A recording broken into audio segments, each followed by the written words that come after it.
Hello crafters, I hope everyone is well and safe. Today I'm going to be sharing with you 3 embroidery pen tips, tricks and techniques to make sure that your embroidery pen loops never come out again.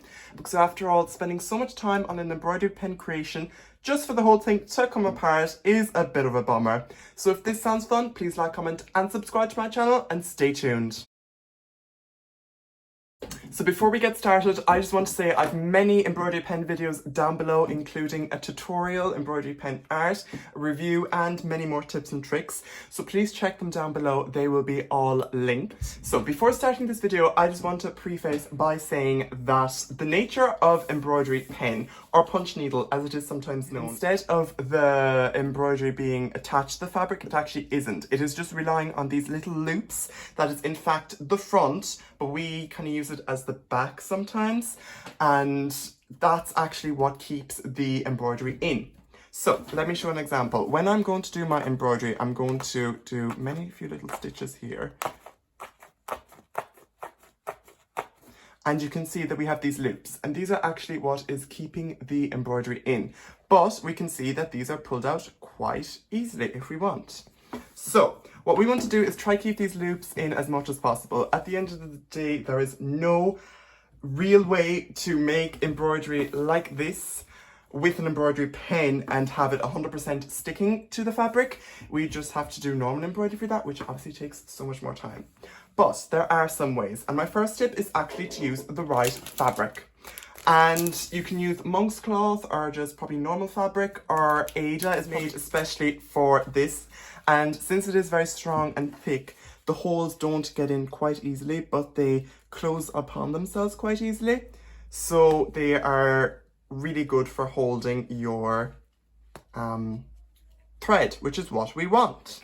Just make sure and do a test before with your needle and your thread to make sure that the holes won't be too big when you're doing your embroidery.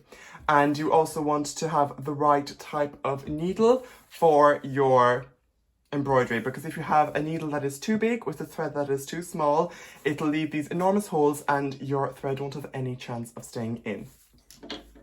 Another thing you can do to keep your threads in is to actually pass a little needle and thread through the loops, but this does take a lot of time and it's not the best technique in the world, I have to say, because they can kind of go through and you can still kind of pull them out to an extent from the back, but it does tend to help. You can spend quite an afternoon doing this, I have to say. Another thing you can actually do is actually use PVA glue. So first things you want to do is actually cut any long excess threads you may have, being careful not to pull them all the way through so everything does not unravel. So we're just going to do that.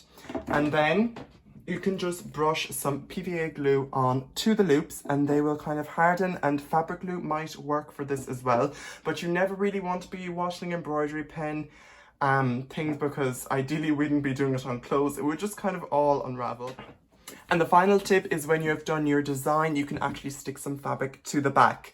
And this is mainly for when you're doing it on a hoop. So if you have any excess fabric, you can kind of fold it over and sew it in so there's none peeking out the edges. Or you can also cut out a circle with your hoop and then just stick it down. Or you can probably do both as well.